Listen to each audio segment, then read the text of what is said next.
Don Diego Fernández nos hizo un recorrido fantástico sobre lo que pasó en 1999. Él fue uno de los técnicos de la UPRU que hicieron parte de ese proyecto FOREC. Don Diego, buenos días. Muy buenos días, muchas gracias por la llamada. Muchas gracias por su resumen, que fue muy completo. Don Diego, ¿es usted ingeniero? No, realmente soy economista. En ese momento trabajaba en la Unidad de Planeación Regional y Urbano en el Departamento Nacional de Planeación. Don Diego, ¿qué errores debemos advertir para no cometer en el manejo de esta tragedia? El Fondo de Reconstrucción del Eje Cafetero fue un ejemplo mundial, como lo citaba el doctor Everardo, en reconstrucción. Este modelo se llevó a lugares impensables como a Japón o como al Katrina en Estados Unidos.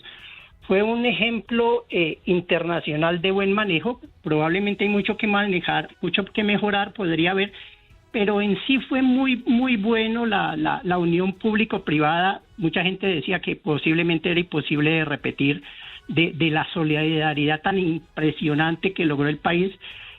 Teníamos alrededor de 18 ONGs, entre ellas pues las fundaciones que ustedes han entrevistado y muchas más.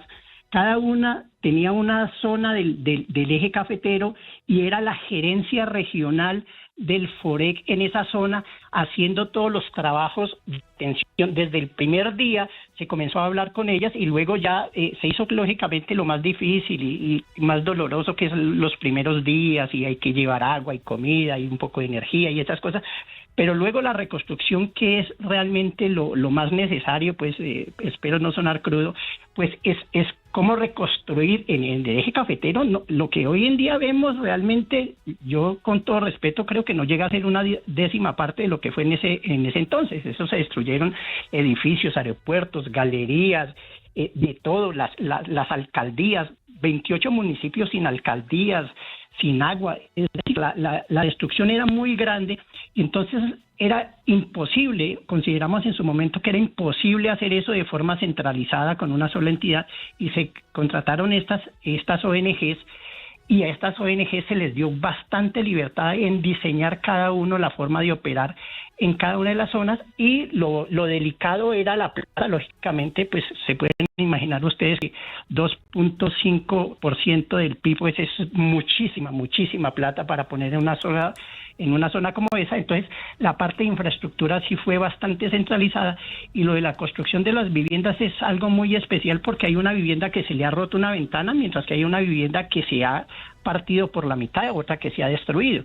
No se le puede dar 500,000 pesos al señor de la ventana ni 500,000 pesos al señor de la vivienda destruida. Entonces uno necesitará 100,000 pesos y el otro necesita 15 millones de pesos. Ese fue un trabajo muy fuerte, y lo más importante es medirlo rápidamente y poder ir lo decimos, con firmas ajustadoras. Un señor ahora mencionaba lo de Seguros Bolívar, pues que no sería Seguros Bolívar seguramente, pero algunas firmas ajustadoras que vayan y vean cuáles son los daños y luego decir qué se puede reparar, y la combinación para no pagar lo que tienen que pagar las aseguradoras. Lógicamente el nivel de aseguramiento en Colombia era bajo en ese entonces, seguramente todavía será bajo, pero las aseguradoras hacen su parte y el gobierno hace su otra parte, y luego está al mismo tiempo dar vivienda. Sí. Los subsidios para alojamiento, e incluso se dio en ese momento unos subsidios para las personas que vivían temporalmente en la zona cafetera, que habían muchas personas que recogían café y había que darles un subsidio, al que yo no era muy amigo, realmente un subsidio para vivienda a esas personas, pero incluso a esas personas se le dio subsidio para vivienda, pero fue un programa pues que duró muchos años. Don Diego, usted describe pues un panorama muy complejo de lo que fue pues esa tragedia del 99, que dejó unas pérdidas que fueron inmensas, absolutamente billonarias. La CEPAL en ese momento hizo unos cálculos de lo que se había perdido. Pero yo le quiero preguntar por algo muy puntual. En la reconstrucción de las viviendas de la gente, que es un proceso que eventualmente habrá que hacer, ustedes en particular en las zonas más afectadas, ¿cómo canalizaron las ayudas quién recibía los materiales y quién organizaba la reconstrucción para que no pase lo que con tanta frecuencia pasa en Colombia, y es que la plata aparece, los materiales aparecen y luego desaparecen. Sí, y no, realmente, tal vez vuelvo a la primera pregunta, ¿hay algo para mejorar? Sí, hay algo para mejorar en ese sentido. Siempre hay algo que se pierde, realmente viene tanta cosa que nadie controla y vienen ayudas internacionales y es muy difícil controlar eso y siempre algo se pierde, algo tiene mal manejo.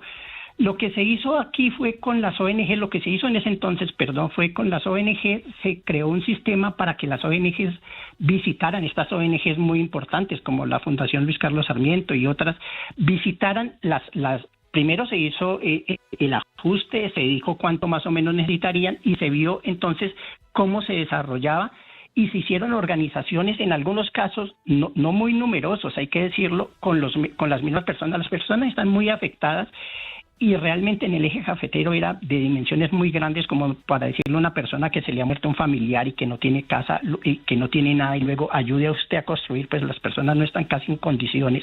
Bueno, teníamos miles de carpas, cientos de miles de carpas con personas. Entonces realmente las ONGs lo que hacían era organizar a los que sabían y se les pagaba para hacer el servicio y para la redistribución de los materiales. Pero otras cosas eran con firmas constructoras directamente. Se hicieron barrios completos, o sea, en Pereira se hicieron barrios completos, en Manizales barrios completos.